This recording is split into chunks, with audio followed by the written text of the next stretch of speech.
ప్రజాప్రతినిధి న్యూస్ కి స్వాగతం. రాజన్న సిరిసిల్ల జిల్లా ఎల్లారెడ్డిపేట మండల కేంద్రంలోని ఈ రోజు శ్రీ రుక్మిణి సత్యభామ సమేత వేణుగోపాల స్వామి ఆలయంనకు ప్రభుత్వ విప్ ఎమ్మెల్యే ఆది శ్రీనివాస్ ని పూర్ణ కుంభంతో వేద మంత్రాలతో ఘనంగా ఆహ్వానించిన ఆలయ కమిటీ చైర్మన్ గడ్డం జితేందర్, వైస్ చైర్మన్ గంటా వెంకటేష్ గౌడ్, ఆలయ అర్చకులు బిట్కూరి నవీన్ చారి ఆలయంలో పూజలు అర్చన నిర్వహించి గోపాలని ఆశీస్సులు ఎప్పటికీ ఆది శ్రీనివాస్ కి నిండుగా నూరేళ్లు ఆయుర ఆరోగ్యాలతో ఉండాలి అని ఆలయ అర్చకులు దీవించడం జరిగింది. ఇటు ఆలయాన్ని పునర్నిర్మాణం గురించి సహకరించారని గ్రామ పెద్దలు కోరగా దానికి తప్పకుండా తాను సహకరిస్తామని, ప్రభుత్వం నుండి ఎలాంటి సహాయం అందించడంలోనైనా ముందు ఉంటారని హామీ ఇవ్వడం జరిగింది. హామీ ఇవ్వడంతో గ్రామస్తులు, గ్రామ పెద్దలు ఎంతో ఆనందాన్ని వ్యక్తం చేశారు.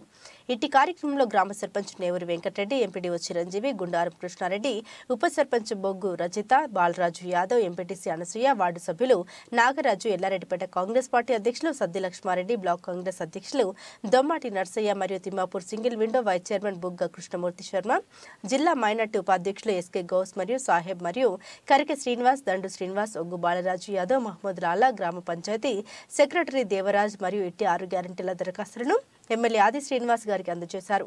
ఇట్టి కార్యక్రమంలో గ్రామస్తులు అధిక సంఖ్యలో పాల్గొన్నారు.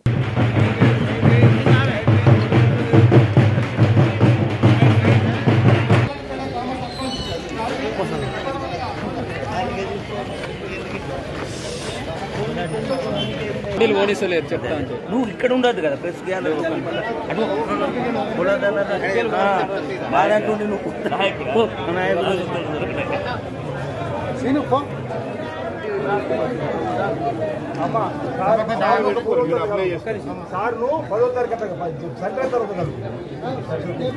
ఆ నెంబర్ తీసుకొని కాంట శ్రీను నువ్వు అపేపు శ్రీను నువ్వు చూసుకో సార్ దగ్గర తీసుకో. అయ్యో ఫోన్ లేదు నేను లేదు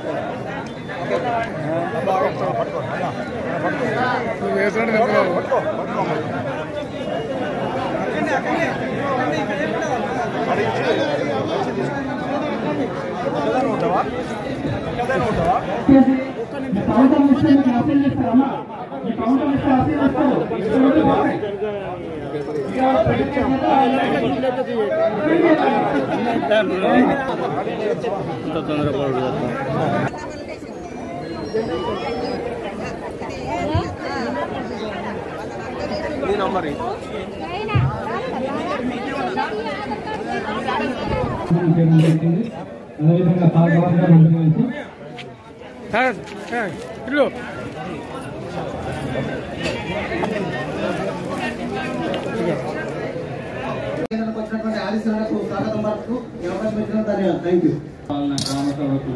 ముఖ్య అతిథిగా విచ్చేసినటువంటి ఆది శ్రీనన్న గారికి మరియు గ్రామ సర్పంచ్ నేవూరి వెంకటరెడ్డి గారికి, శాఖ చైర్మన్ గుండారం కృష్ణారెడ్డి గారికి, ఈనాటి ఎల్లారెడ్డిపేట ప్రజా పాలన కార్యక్రమ సభాధ్యక్షులు మిత్రులు గ్రామ సర్పంచ్ వెంకటరెడ్డి గారు, అదేవిధంగా గ్రామ ఉప సర్పంచ్ రజిత గారు, కృష్ణారెడ్డి గారు, సింగిల్ విండో చైర్మన్ గారు, ఎల్లారెడ్డిపేట పాలకవర్గం గౌరవ వార్డు సభ్యులందరూ, ఎంపీడీఓ గారు, ఎంపీఓ గారు, నాతో పాటు ఈ కార్యక్రమంలో పాల్పంచుకున్నటువంటి పెద్దలు నర్సయ్య గారు, లక్ష్మారెడ్డి గారు, గౌస్ గారు, లింగం గారు, నాలుగు పెద్దలు గౌడ్ గారు రావడం జరిగింది, పెద్దలు అదేవిధంగా గడ్డం నర్సయ్య గారు రావడం జరిగింది.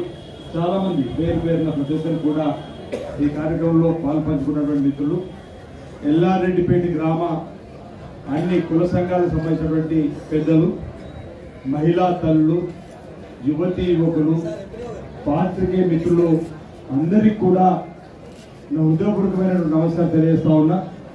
గౌరవ ఎంపీటీసీ గారు ఇప్పుడే రావడం జరిగింది, వారికి కూడా ఇక్కడ కుర్చీ కూర్చీ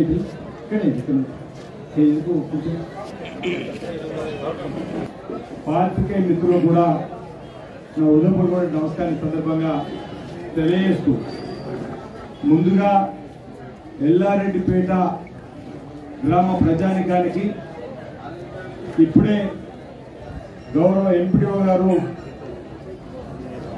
ఈ రాష్ట్ర ముఖ్యమంత్రి శ్రీ రేవంత్ రెడ్డి గారి సందేశాన్ని మీకు వినిపించడం జరిగింది. ఈ రాష్ట్ర వ్యాప్తంగా కూడా గత ఎన్నికల కంటే ముందు మార్పు కోరండి, ప్రజాపాలన తీసుకురావడానికి ఒక అవకాశం ఇవ్వండి, పేద ప్రజలకు ఉపయోగపడే కనెక్ట్ అయినటువంటి 6 గ్యారెంటీలను అమలు చేసేటువంటి బాధ్యతని ప్రభుత్వం తీసుకుంటుంది. ఆశీర్వాదం రోజు రాగానే చెప్పని మీరు ఇచ్చినటువంటి విజ్ఞప్తికి పిలుపుకు సాధ్యాలపైన తెలంగాణ రాష్ట్రంలో చర్చ జరిగి మీ అందరి ఆశీస్సు అందేసి ఏదైనా ప్రాణాంతకమైన జబ్బేస్తే పేదలు అప్పులు చేసి ఆ జబ్బును ఆపరేషన్ చేసుకోకుండా ఉండాలని, అప్పుల కుప్పగా కుటుంబాలు మారకూడదని, అప్పు పుట్టకపోతే పేద కుటుంబం చావే నుంచి ఉన్నటువంటి పరిస్థితుల్లో 2 లక్షల రాజీవ్ ఆరోగ్యశ్రీ ఆ రోజుల్లో మనం ప్రారంభం చేసుకుంటే మధ్యలో వచ్చిన ప్రభుత్వం 5 లక్షల రూపాయలు తీసుకుపోయింది. దాన్ని ఈరోజు మనం 10 లక్షల రూపాయల కూడా రాజీవ్ ఆరోగ్యశ్రీని సోనియా గాంధీ గారి పుట్టిన సందర్భం కూడా ప్రారంభం చేసుకోవడం జరిగింది. మిగతాయి కూడా 100 రోజుల్లో మేము అమలు చేస్తూ మాటిచ్చినాం.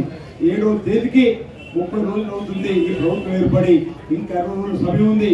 ఆ లోపల మిగతా గ్యారంటీలు 500 రూపాయలకి సిలిండర్, మహిళలకు 2500 రూపాయలు, అదేవిధంగా 200 యూనిట్లు కాల్చుకునే మహిళ గృహాలకు ఈరోజు గృహజ్యోతి కింద మాఫీ, కరెంటు మాఫీ ముచ్చట, రైతు భరోసా 15,000 ఇచ్చేటువంటిది, పెన్షన్ ఇవ్వయి కదా ఏవైతే మీకు మాటిచ్చినామో ఇందులో మీరు నిలవరికి వారందరికీ కూడా ముందుకు తీసుకొని పోవాలని చెప్పే లక్ష్యంతో ఈ ప్రజల వద్దకే పాలన, ఈ ప్రజాపాలన కార్యక్రమం చెప్తా ఉన్నా. మీరు గతంలో గమనించారు, గత ఎవరికైనా ఏదైనా అవసరం ఉందంటే మీ సేవ దగ్గరకు ఎండిఓ, ఎంఆర్ఓ, కలెక్టర్ కార్యాలయం దగ్గరికి మన దరఖాస్తు కొనుగోలు చేసి ఇచ్చేటువంటి పరిస్థితి ఆ రోజుల్లో అయితే రేవంత్ రెడ్డి గారి సర్కార్ ఆ రోజు అన్నం ప్రజల పాలన కావాలని మీరు అవకాశం ఇవ్వాలని, అందుకే ప్రభుత్వం ప్రజల దగ్గరకు వచ్చింది. అధికారులందరూ కూడా 28వ తేదీ నుంచి 6వ తేదీ వరకు అన్ని గ్రామాలకు ఉదయం 8 గంటలకే పంపించేటువంటి ఏర్పాటు చేసి సాయంత్రం 6 గంటల వరకు కూడా ఆయా గ్రామాల్లో కౌంటర్లు ఏర్పడేసి మీకు దరఖాస్తు ఫారం కూడా ఉచితంగా అందేసి ఇందులో ఈ 6 గ్యారెంటీలకు సంబంధించి ఎవరెవరైతే ఏ కుటుంబానికి సంబంధించిన వాళ్ళు అర్హులున్నారో వాటిలో పిక్ పెట్టుకుంటున్నాం. నాకు తెలిసిన వరకు ఎల్లారెడ్డిపేట ఉన్నటువంటి ప్రజానికం వేదిక మీద పెద్దల ద్వారా నాకున్నటువంటి సమాచారం ద్వారా 98% ప్రతి కుటుంబం గ్యాస్ సిలిండర్ ధరలు అర్హత వారు ఉన్నారు. ప్రతి కుటుంబం 200 యూనిట్లు కాల్చుకున్న వారికి ఉచితంగా విద్యుత్ ఇచ్చే కార్యక్రమం ఈ రోజు అమలుకు మీరు ఇచ్చేటువంటి కార్యక్రమం భవిష్యత్తులో అమలు జరగబోతున్నమాట. ఆ రోజు బాగా గుర్తు, రైతులకు ఉచిత విద్యుత్ ప్రారంభం చేసింది కాంగ్రెస్ ప్రభుత్వమే. ఈ రోజు గ్రామాలలో పేదల గృహ నిర్మాణానికి కరెంటు బిల్లులు కూడా మాఫీ చేస్తుంది. సెక్రటరీ దేవరాజ్ గారికి, సోదరులు కాంగ్రెస్ పార్టీ మండల అధ్యక్షులు, అదేవిధంగా మిత్రులందరూ కృష్ణమూర్తి గారికి, దొమ్మడ నర్సయ్య గారికి, నాగుల సత్యనారాయణ గౌడ్ గారికి, అదేవిధంగా గడ్డం నరసింహ గారికి, ఇంకా ముఖ్యులు చాలా మంది ఉన్నారు. రాములు సంతోష్ గారికి, లింగం గౌడ్ గారికి, పందిర్ల లింగం గౌడ్ గారికి, పేరు పేరున ప్రతి ఒక్కరి కాంగ్రెస్ సోదరులందరికీ పేర్కొన్న ధన్యవాదంలో ప్రజాపాలనలో భాగంగా గౌరవ ముఖ్యమంత్రి వర్యులు శ్రీ రేవంత్ రెడ్డి గారు ప్రవేశపెట్టిన 6 గ్యారంటీలు, 6 గ్యారంటీలు అనే నినాదంతో ఇవాళ కాంగ్రెస్ పార్టీ గెలవడం జరిగింది, ప్రభుత్వాన్ని ఏర్పాటు చేసుకోవడం జరిగింది. అదేవిధంగా వీటిని సక్రమంగా ప్రజలు సద్వినియోగం చేసుకోవాలని ఈ ప్రోగ్రాం ఉద్దేశం. దీనికి గాను ప్రభుత్వం ఆర్ శ్రీనివాస్ గారు రావడం, ఆయన చేతుల మీదుగా ఈ దరఖాస్తులు ఇప్పటివరకే చాలా లేట్ అని అంటున్నారు, దరఖాస్తులు తీసుకోవడం గురించి రావడం. అదేవిధంగా ఒక విషయం ఏంటంటే, నా మనసులో మాట, వేములవాడ ఫస్ట్ ఒక మాట ఏంటంటే, వేములవాడ నియోజకవర్గ ప్రజలకు నా యొక్క ధన్యవాదాలు తెలుపుతున్నా. ఎందుకంటే దాదాపు 30 సంవత్సరాల నుండి చూస్తున్నా. మా అత్తగారు వెలువనే కాబట్టి అక్కడ రిలేషన్ ఉన్నారు కాబట్టి ఆయన 5 సార్లు అంటే దాదాపు 30 సంవత్సరాలు 20 సంవత్సరాలు 30 ఏళ్ళ నుంచి చూస్తున్నా.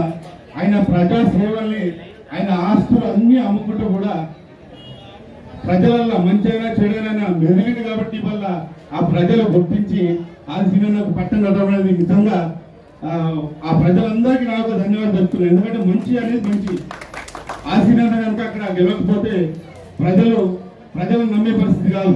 అంటే ఎలక్షన్ అంటేనే కలెక్షన్ మీకు అందరికీ తెలుసు, కానీ డబ్బు తీసుకున్నారు. ఆదిశీనన్న కోటేశ్వరంటే కూడా చాలా సంతోషకరం. ఈ విషయం మాత్రం గ్రేట్. అది నేను ఎప్పుడు మా నాగరెడ్డి బావ ఎమ్మెల్యే ఉంటాడు ఆదిశీనన్నకు ఆయన చెప్తుంటా ఎట్లుంది పరిస్థితి చెప్తున్నాను. అంటే నేను బీఆర్ఎస్ పార్టీ అయినా ఆయన కష్టాలు చూస్తాను నేను దగ్గరుండి. దాని గురించి అక్కడి ప్రజలకు ధన్యవాదాలు తెలపడం కోసం 100% ఎవరు ఏమన్నా